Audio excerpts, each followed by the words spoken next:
Bienvenidos a nuestro canal de YouTube Resurrección en nuestro programa Verdad o Tradición.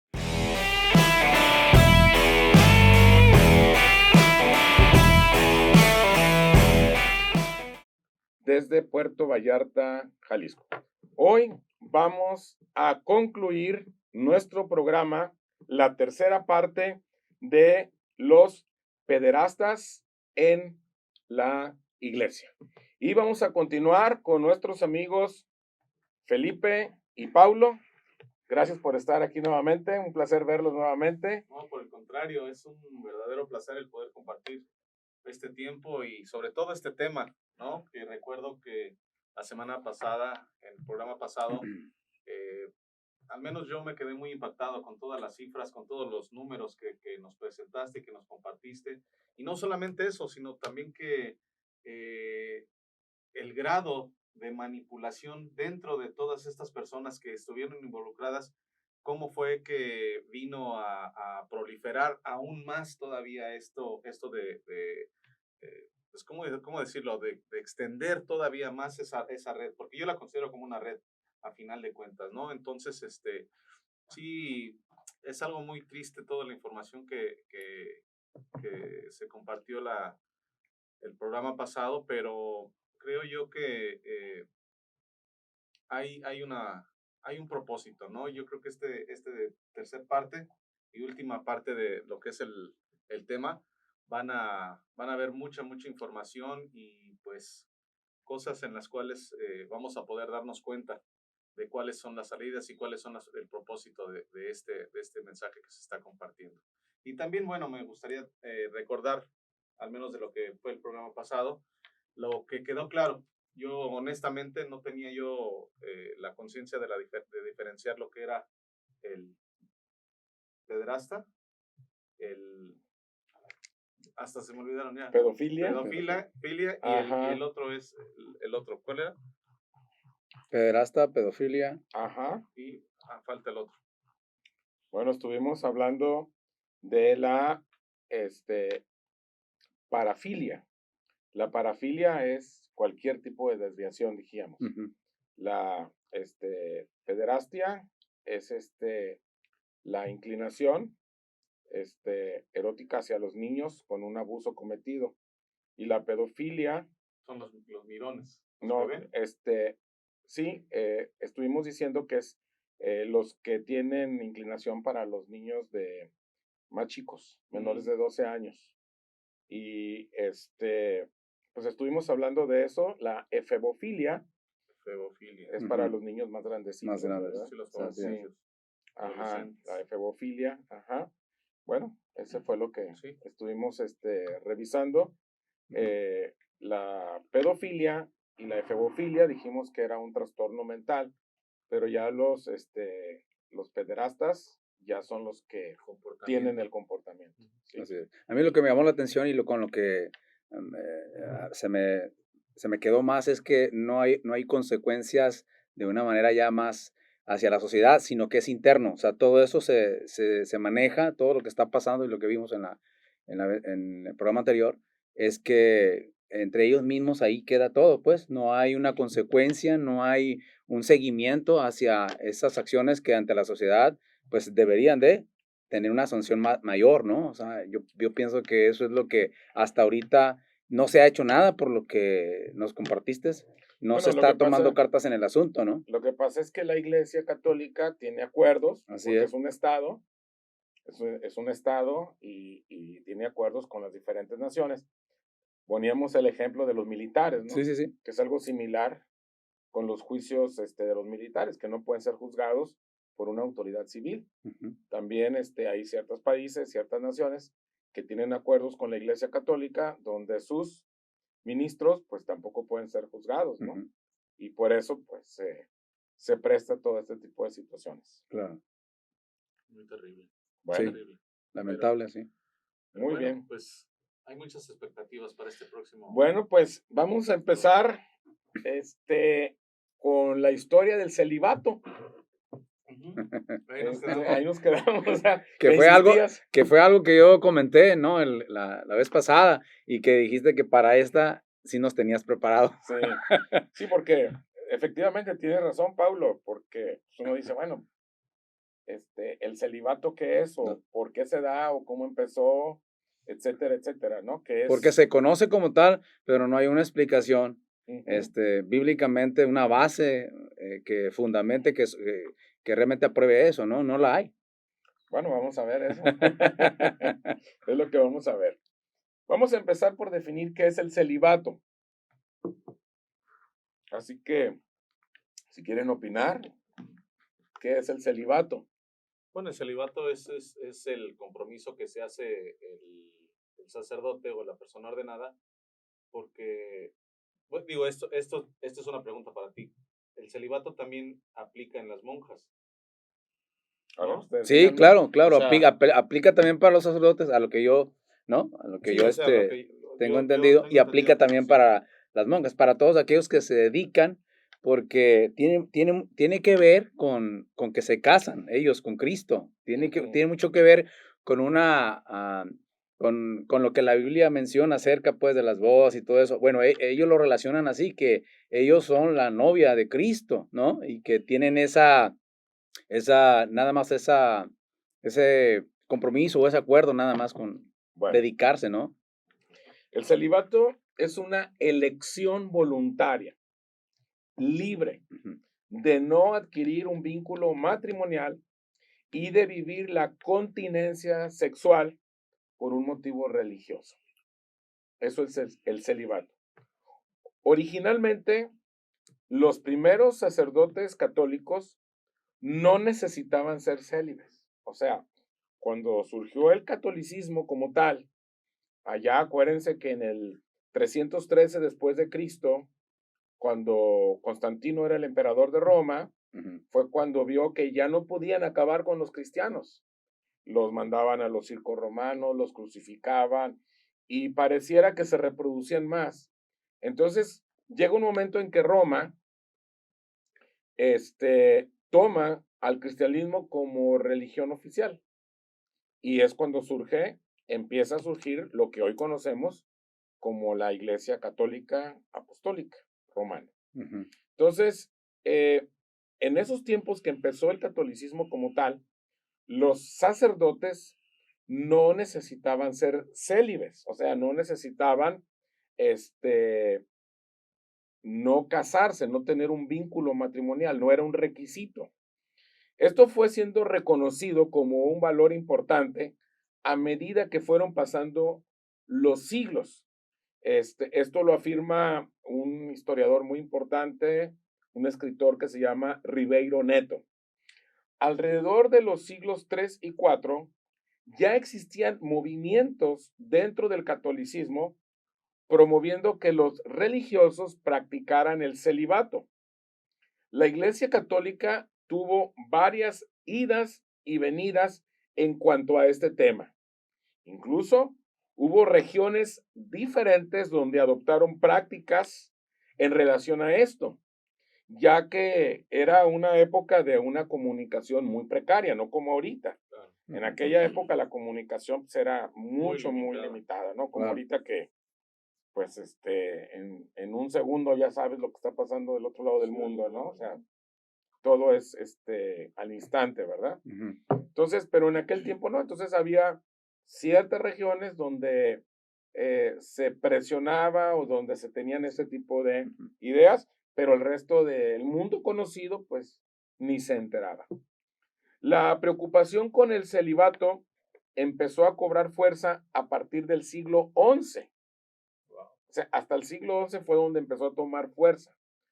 Papas como León IX y Gregorio VII temían por la degradación moral del clero, de modo que el celibato acabaría instituido en los dos concilios de Letrán. Hubo dos concilios que se llamaron concilios de Letrán, donde ya se establecía el celibato como tal. Como tal. El primero fue en el año 1123 y el segundo en el 1139. O sea, hasta este concilio, concilio de Letrán, fue donde se estableció el asunto del celibato.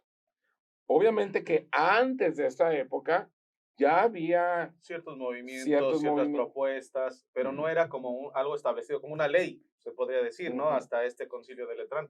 exactamente. Ya en el Concilio de Letrán, en estos años, ya se estableció como tal el celibato.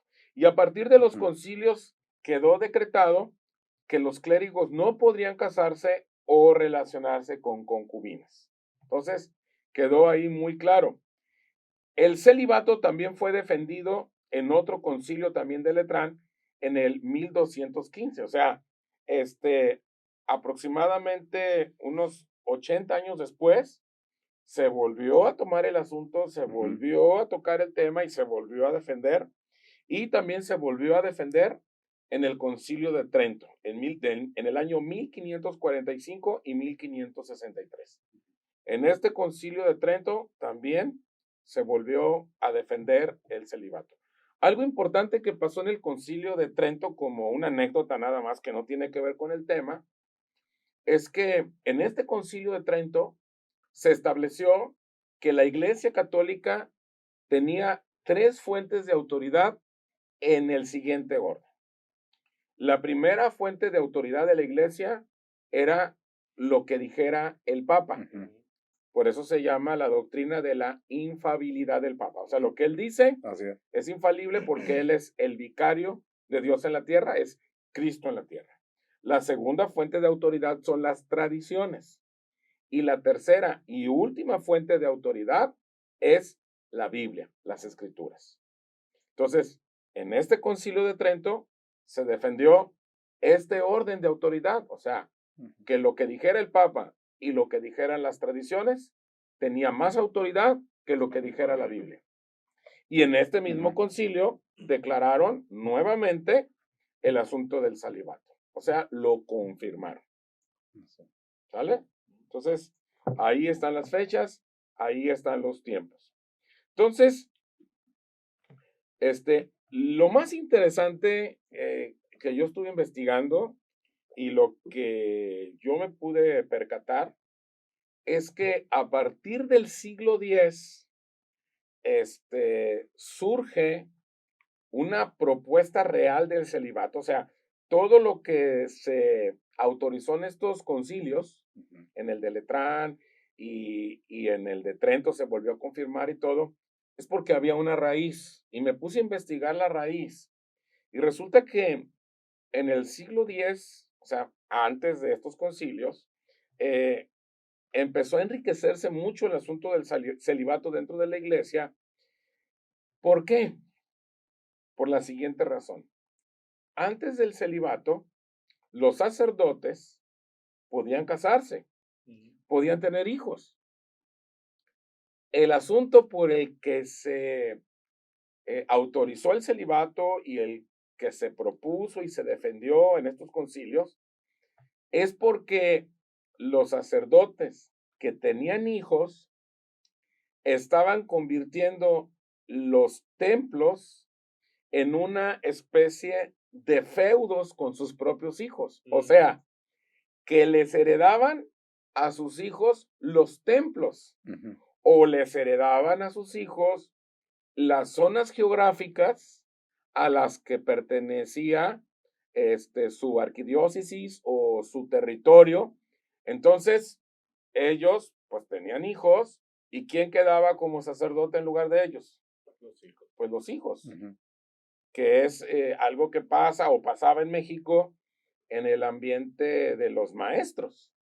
No sé si recuerdan Sí, aquí sí, en México claro.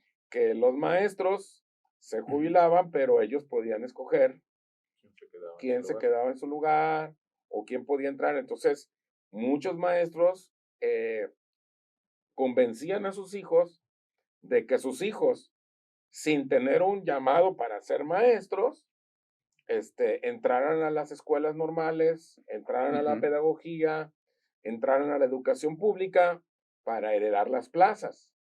Entonces esas plazas eran heredadas por los mismos Ujú. hijos o sobrinos o familiares de los maestros.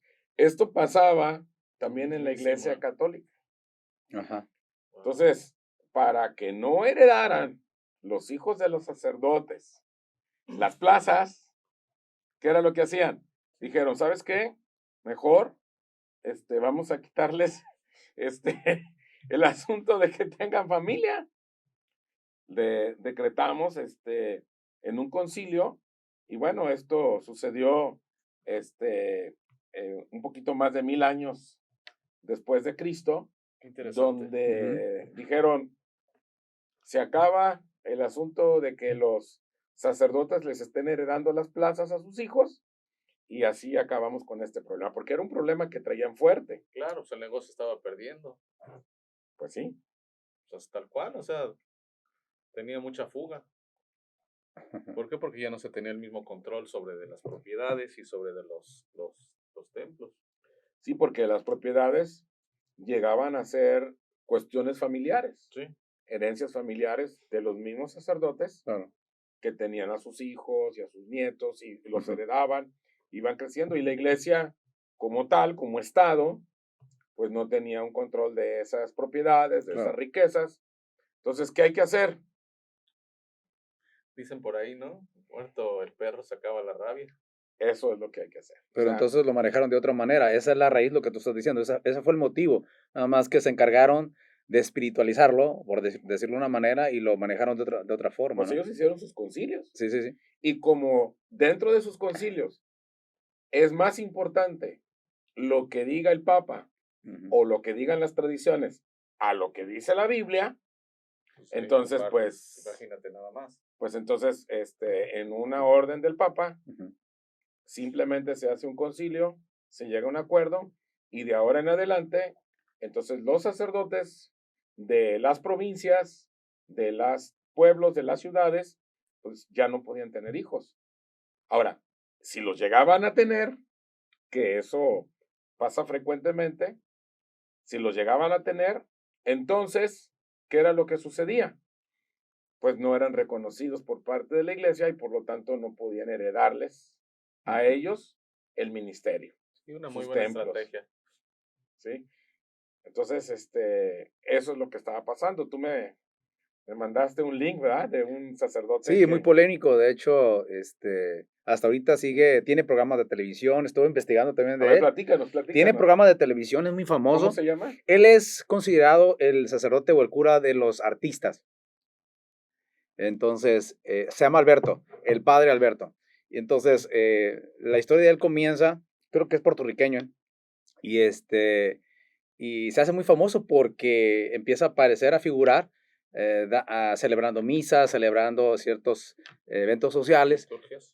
Así es, con artistas muy famosos, muy conocidos en el medio artístico. Entonces se dio a conocer de esa manera y aparte, pues es bien parecido, es muy bien parecido. Y resulta ser, pues, que él se enamoró. Dice que el único pecado que cometió fue enamorarse y trató de ocultarlo por varios tiempo hasta que los paparazzis, una vez que él ya tenía esa posición de famoso, le tomaron unas fotografías. Esas fotografías lo confrontaron, lo entrevistaron para ver qué era eso. Entonces él no lo negó, dijo, no, pues ahí está, Estoy enamorado. estoy enamorado y quiero decirles pues que si en algún momento pensaron que los defraudé, pues no es así.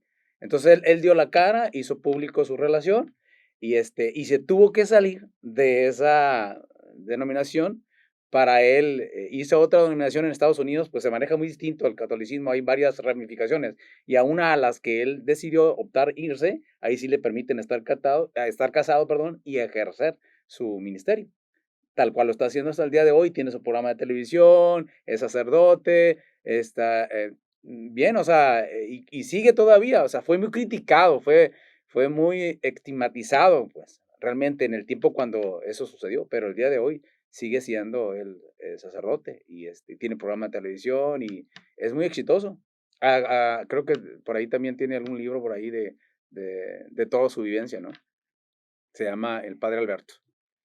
Bueno, pues en YouTube lo pueden encontrar, Sí, en ¿verdad? YouTube lo pueden encontrar, incluso ahí está, toda Toda la la historia. información de él, exacto. Muy bien, bueno, pues ya vimos qué es el celibato y que principalmente nació por un asunto de que los sacerdotes no le heredaran a sus hijos las posiciones o las plazas de sacerdotes o los templos como plazas. Y que también por el otro lado, el Vaticano como tal, como Estado, estaba perdiendo el poder y el Ah, no, dominio pues sí. de Esos los bienes. Sí, sin lugar a duda. Así es. Entonces, ¿qué hay que hacer? Bueno, pues si ya tienen a los hijos y todo, pues que ya no tengan hijos. Y si tienen, pues no los reconocemos. Ujú. ¿Por qué? Porque ahora Está viene prohibido. el celibato, un compromiso con Dios y como decía Pablo, se casan con Dios, Así es. tanto hombres como mujeres y bueno, ahí los tienen en una situación donde pues la Biblia y la naturaleza dicen otra cosa diferente. Y ahora vamos a entrar a ver qué es lo que dice la Biblia. ¿Les parece? ¿Sale? Claro. Muy bien. Muy bien, bueno, pues vamos a leer Génesis 1:27. Dice, y creó Dios al hombre a su imagen, a imagen de Dios lo creó, varón y hembra los creó. Entonces, cuando Dios hizo al ser humano, ¿cómo los hizo? Cuando Dios hizo al hombre, ¿cómo los hizo? Varón Y hembra. y hembra. Entonces, no tiene absolutamente nada de malo que haya una unión entre un hombre y una mujer, entre un varón y una hembra, ¿correcto? Vamos a ver Mateo, capítulo 19, verso 4. Dice, él respondiendo les dijo, ¿no habéis leído que el que hizo al principio varón y hembra los hizo? Verso 5. Y dijo, por esto el hombre dejará a padre y madre y se unirá a su mujer y los dos serán una sola carne. Ok, hasta aquí estamos viendo este pasaje de la escritura donde nos habla de que desde el principio hizo varón y hembra. Entonces, no tiene absolutamente nada de malo el que el hombre y la mujer se unan. Sin embargo, el punto novedoso es precisamente la referencia a la continencia voluntaria como renuncia radical en vista del amor por el reino de Dios, porque así lo presentan en la Iglesia Católica. Así es. Dicen, bueno, es que aquí es una continencia voluntaria donde hay una renuncia radical por el amor al reino de Dios. Así es como lo presenta. Y aunque sí existe una continencia, ¿no? Sí la hay como un don, como lo describe la Biblia Ahorita también. vamos a hablar de eso. Era lo que yo iba a comentar, o sea, pareciera que fuera voluntaria, pero ¿cómo va a ser voluntaria si en determinado momento aquel que se está, no sé, recibiendo o nombrando como sacerdote, no quiere tomar el celibato, pues entonces no puede ejercer como tal. Así es. Porque Entonces, es una condición. entonces no es voluntario. Sí, Exacto. Es más bien es más bien voluntario a fuerza, se diría, ¿no? Más bien. Sí, porque es un requisito para Sí. poder serlo. Bueno, justamente vamos para allá. Vamos a leer Mateo 19 del verso 10 en adelante. Dice, le dijeron sus discípulos, si así es la condición del hombre con su mujer, no conviene casarse. Entonces él les dijo, no todos son capaces de recibir esto, sino aquellos a quienes es dado. Pues hay eunucos que nacieron así del vientre de su madre. Y hay eunucos que son eunucos por los hombres. Y hay eunucos que asimismo se hicieron eunucos por causa del reino de los cielos. El que sea capaz de recibir esto, que lo reciba. Entonces, cuando estamos hablando de eunucos, estamos hablando de celibato, o sea, de personas que no tienen ningún compromiso con alguien del sexo opuesto para tener un vínculo sexual, matrimonial, sentimental, amoroso, ¿correcto? Entonces, aquí nos habla de tres formas. Dice, hay quienes nacieron así desde el vientre de su madre. Hay quienes los hicieron eunucos los hombres. Y hay quienes se hicieron eunucos por el reino de los cielos. Entonces, se supone que en este caso, dentro de la iglesia, el único caso que hay es que se hicieron así por el reino de los cielos. Por eso se maneja así dentro de la Iglesia Católica, aunque sabemos pues que así lo maneja, ¿no? Hay una película muy fuerte mexicana que tuvo éxito hace más de 10 años, un éxito muy fuerte, que muchos vieron esta película que se llamó El pecado del padre Amaro. No sé si ustedes Sí, llegaron a con ver Gael esa película. García. Sí. ¿Con quién, perdón? Gael García Con Gael fue el García protagonista. y con la otra actriz, no me acuerdo cómo se llama, ahorita nos acordamos. Ella no me acuerdo, pero de él sí. Bueno, ahí sí se saben en cabina el nombre, ahí nos lo soplan, por favor. Y resulta, el asunto es un asunto netamente, pues, amoroso. Ujú. O sea, se enamoró Ujú. un joven sacerdote de una joven también, que participaba dentro de la iglesia.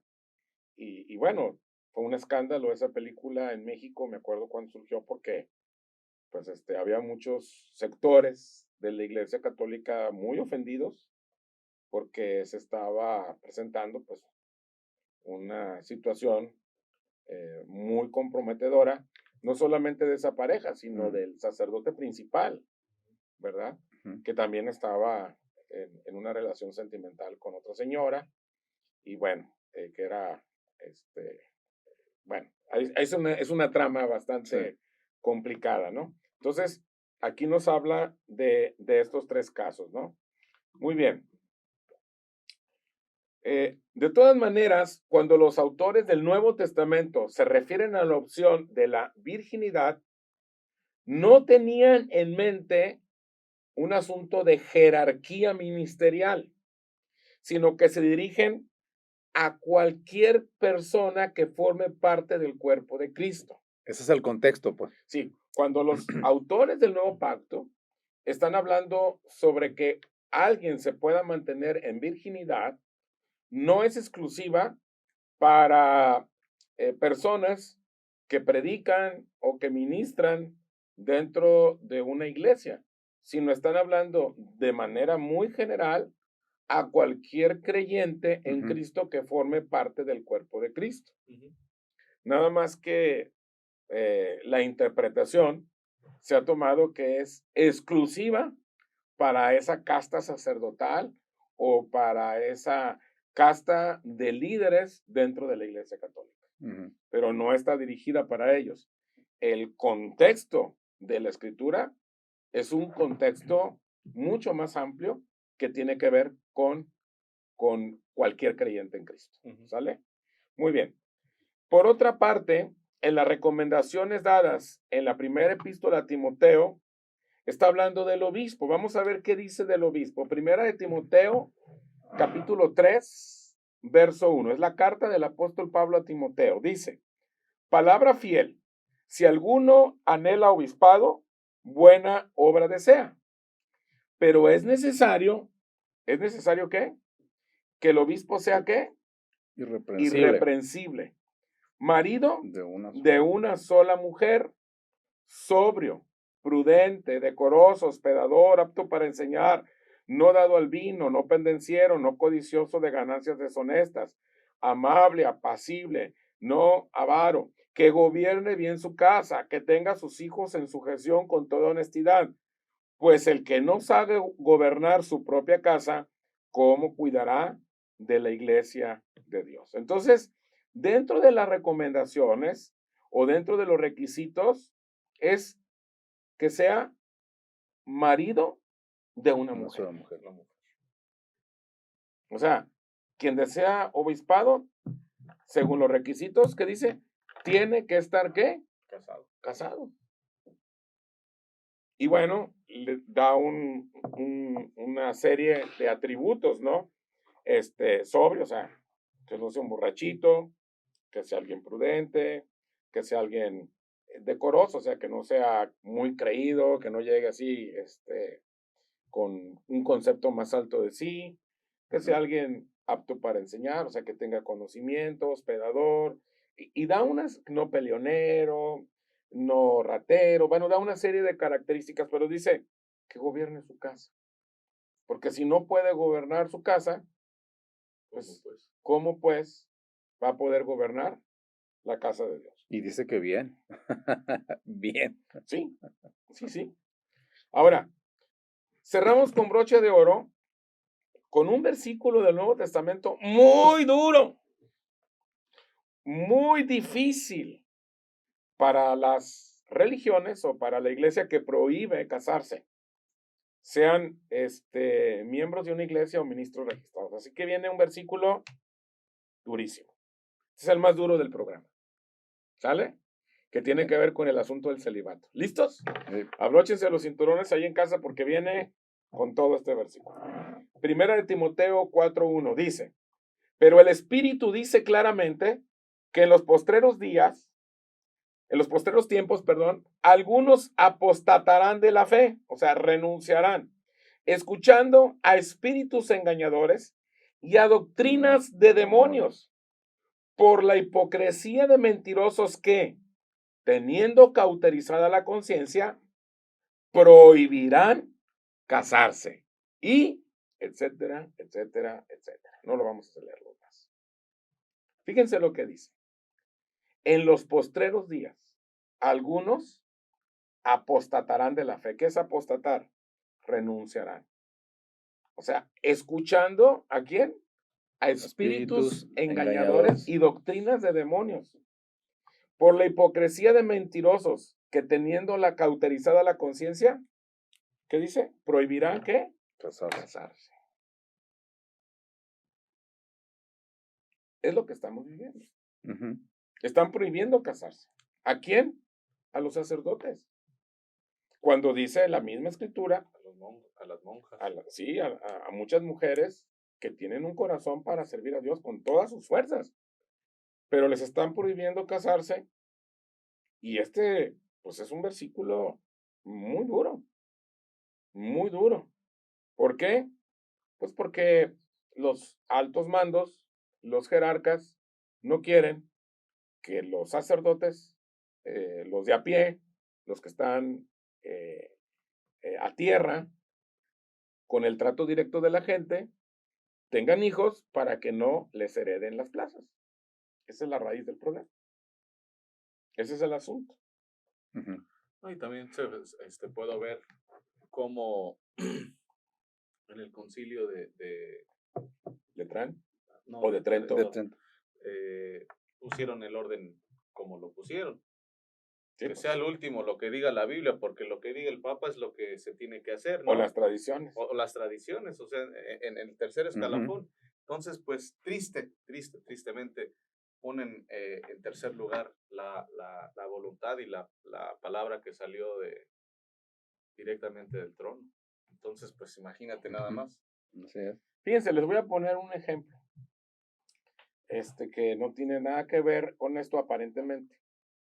Transcurrieron 3 siglos y medio para que la iglesia reconociera oficialmente en 1992, fíjense, hasta 1992, que Galileo estaba en lo correcto y sus teólogos estaban profundamente errados. La Tierra sí giraba en torno al Sol.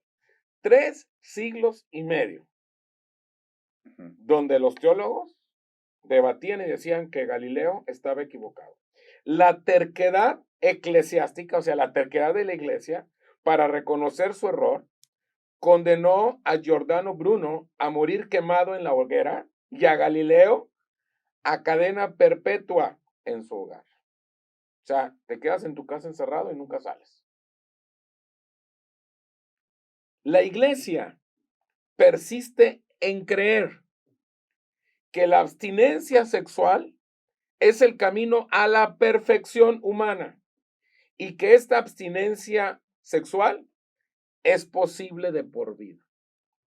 Yo creo que a estas alturas, con esta información y con la montón de atrocidades que están pasando de abusos sexuales en niños, en jovencitos, en adolescentes, estamos viendo que es un error. Yo no sé cuántos siglos le va a tomar a la Iglesia Católica darse cuenta que este es un grave error.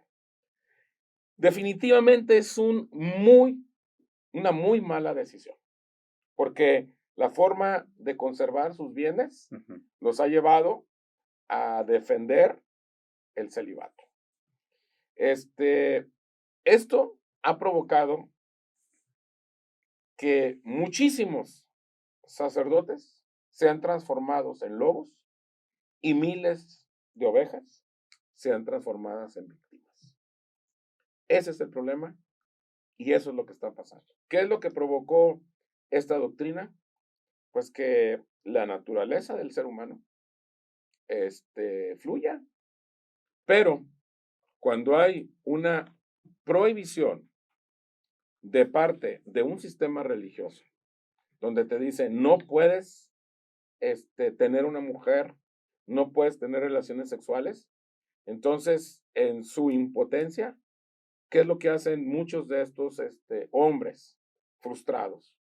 Pues ahí están los niños, ahí están los adolescentes, ellos los podemos abusar y simple y sencillamente no pasa nada. Y si llega a pasar, mi estado me lleva a ser juzgado en otro lugar, fuera de mi país o fuera de las leyes de mi país, donde yo voy a recibir algún tipo de terapia y sigo adelante con mi vida. Eso sin dejar de contar las mujeres y los hijos que también están involucrados en esto, Ernesto, porque a mí me tocó conocer un padrecito en una comunidad, que no digo cuál, en la que el padre se le miraba normal que tuviera él a una pareja y que tenía hijos, y eso era normal, y lo que él argumentaba era que era una persona común y corriente sin su vestimenta. Eso era en México.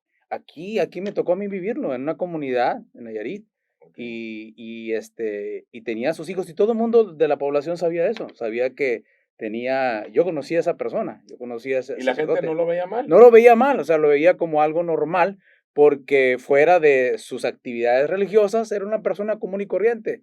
Se aventaba sus alipuses con la gente de ahí Del pueblo. del pueblo, y todo el mundo sabía que tenía a una mujer y que incluso tenía descendencia. ¿Sí? ¿Por qué? Porque eso es lo bíblico. Así.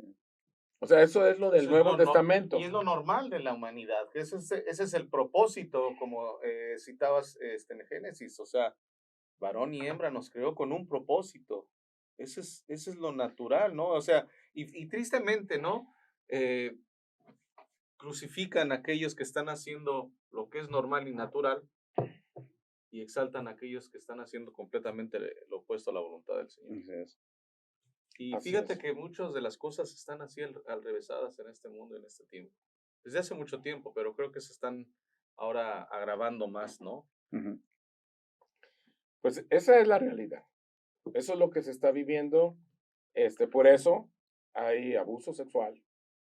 Por eso hay muchas víctimas, supervivientes, demandas. ¿Por qué? Porque la iglesia lo que quiere es conservar sus bienes Ujú. y que los sacerdotes no hereden las plazas a sus hijos. Entonces, los han metido a estos sacerdotes que tienen un llamado de Dios, los han metido en un sistema donde se ha depravado la palabra y han caído ellos en una depravación. ¿De qué tipo? Sexual. Claro. ¿Por qué? Porque la sexualidad es algo que Dios nos dio. Es algo natural Así en es. nosotros. ¿Me explico? Pero cuando el hombre va en contra de los principios de Dios, cuando el hombre deprava las cosas, las manipula, entonces, ¿qué es lo que hace el hombre? Empieza a manipular las cosas y se cae en esta serie de abusos donde sí hay víctimas, pero debemos de considerar que también una de las víctimas son los mismos violadores. Ellos mismos son víctimas de un sistema De un religioso. sistema exactamente De un corrompido. sistema religioso. Así es. Ahora, pues ya estamos entrando en la etapa final y a mí me gustaría, todas las personas que han sido abusadas o han sido violadas por algún sacerdote o por algún pastor o a lo mejor por algún tío, algún primo mayor, algún vecino o incluso por sus propios padres o abuelos o etcétera. ¿Cuál es la solución? muchas personas creen que el perdonar está directamente relacionado o es directamente proporcional a restituir la relación nuevamente. Dicen, pues si lo perdonas, entonces la relación se vuelve a restablecer, se vuelve otra vez a restituir esa relación que se tenía como si nada hubiera pasado. Y aquí es algo diferente. Yo puedo perdonar y tengo que perdonar. Si tú eres un creyente, si tú eres una persona que tiene a Cristo en su corazón, o si no tiene a Cristo en su corazón, este es el momento para que le digas a Jesucristo, entra a mi vida, sé mi Señor, sé mi Salvador, quiero que entres en mí, quiero que me gobiernes, quiero ser tu hijo, me arrepiento de haber llevado mi vida como yo he querido, necesito de ti. Si tú en este momento estás haciendo esta oración, esta plegaria con tus propias palabras, conforme tú lo crees, en este momento Jesucristo entra en ti. Él está en ti. Y si ya habías hecho esta oración con mucho tiempo, quiero decirte que el Señor vive en ti y el Señor te pide que perdones, que tienes que perdonar a los que te ofenden, a los que te dañaron, a los que te lastimaron, a los que abusaron, aquellas personas que han estado en contra tuya o que te han dañado de alguna manera, los tienes que perdonar. Ahora, perdonar no quiere decir que la relación que tienes con esta persona se va a volver a restablecer exactamente como si no hubiera pasado nada. No, tú lo perdonas y conforme el Espíritu Santo vaya poniendo en ti la capacidad de madurar, de crecer en el Señor, y si tienes guianza de Él, y si tienes una dirección de parte de Dios para volver a intentar rehacer una comunicación con esas personas, adelante. Pero si no tienes esa dirección, no estás obligado. Lo que sí que como cristianos estamos obligados de parte de Dios de perdonar a lo que nos ofende. Pero una vez que perdones, no quiere decir que vas a verlo y vas a abrazarlo y vas a convivir con esa persona como si nada. No. Parte de la sanidad es también guardar una distancia. Parte de que tú sanes en tus emociones es tener esas personas bastante lejos de tu vida. Hasta que tú hayas sanado, tú te vas a dar cuenta que cuando lo vuelvas a ver a esa persona, ya no se te va a revolver el estómago, no te van a dar esos dolores en tus intestinos, por no decir tripas como muchos dicen, no te van a dar esos dolores de cabeza, no vas a sentir ese coraje, no vas a sentir esa amargura que los ves, sino más de pensar, no, los vas a ver como cualquier otra persona. ¿Por qué? Porque Dios ha estado restaurando esa herida que hay en tu interior. Lo importante es que los perdones. Perdónalos. No tienes que ir y decirle a la persona, yo te perdono. Tú puedes ahí, desde este momento, hacer una oración que diga, Padre Celestial, en este momento yo tomo la decisión por fe de perdonar a, y di el nombre de las personas o la persona que abusó sexualmente de ti. Yo lo perdono, en el nombre de Jesucristo lo perdono. Y yo te pido, Espíritu Santo, que me guíes y me lleves a sanar mis emociones, a sanar mi mente, a sanar mi voluntad y que, Señor, conforme el caminar que yo tengo en ti, en la asignación que tú tienes para mí, si yo vuelvo a encontrarme estas personas, Señor, que sea en el momento, en tu tiempo, donde yo pueda comprobar definitivamente que esa herida ha sanado o está sanando. Perdonar es una cosa y restaurar la relación con esa persona es otra cosa diferente. Porque a veces, estimados, nos venden la idea de que si perdonas, inmediatamente tienes que ir con la persona y convivir como si nada. Así es. Y son cosas diferentes. Sí, claro, Sí, son cosas diferentes. ¿Sí? Sí, y más hablando de este tema, donde Sobre todo en este tema. que estás tocando, es que no es cualquier cosa, o sea, estamos hablando ya de palabras mayores, ¿no? O sea, yo creo que esto son cosas, como tú decías, o en las temas pasados, o que hay sobrevivientes, o que hay gente que no ha podido superar esto y va a estar ahí atorado, atorado, atorado. Y bien, como lo acabas de decir, la solución está en el perdón, la solución está en soltar, y ese es el primer paso. O sea, lo segundo sería entrar en un proceso de restauración. Eso sería lo segundo. Entonces, para todos aquellos que nos están viendo, son dos cosas a hacer. La primera es la que se ha indicado aquí, la segunda es el proceso que hay que someterse y que para eso hay que buscar a un experto, a un especialista, no sé, la forma de poder darle continuidad a eso. ¿Va? Sí, pues una relación, una intimidad con Dios, Ujú. con un liderazgo en una iglesia sana, donde no haya manipuleos de parte de los pastores o de los Así sacerdotes, es. donde enseñen a las personas a mantenerse en la libertad y en la abundancia de vida en Cristo Así Jesús, es. se va a ir dando esa sanidad, Así es. definitivamente. Señores, pues ya se nos acabó el tiempo de nuestro último programa. Estamos cerrando este tiempo de lo que es este tema tan importante y tan complicado, los pederastas en la iglesia. En la iglesia. Pues,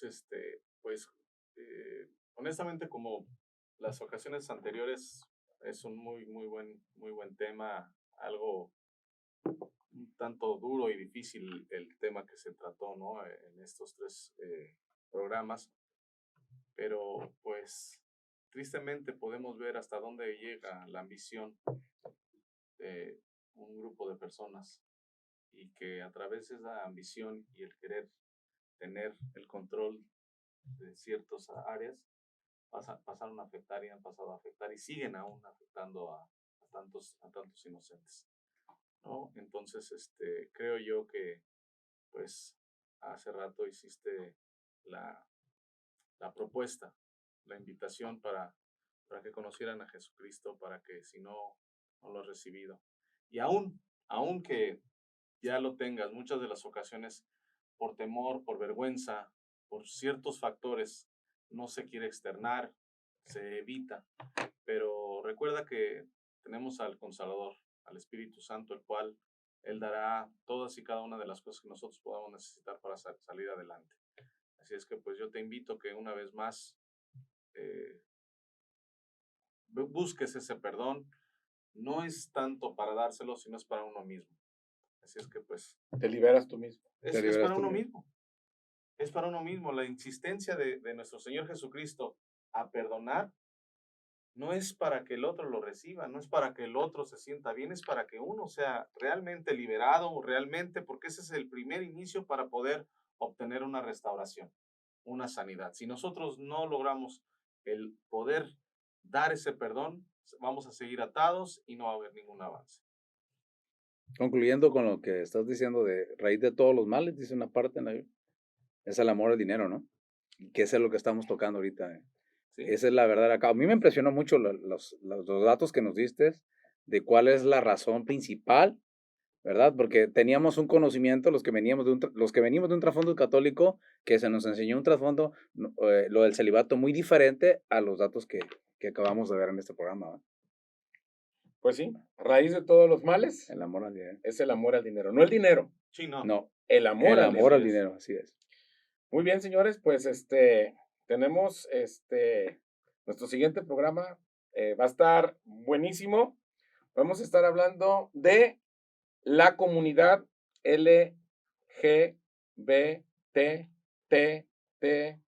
LGBTTIQ más. Ese es el nombre completo.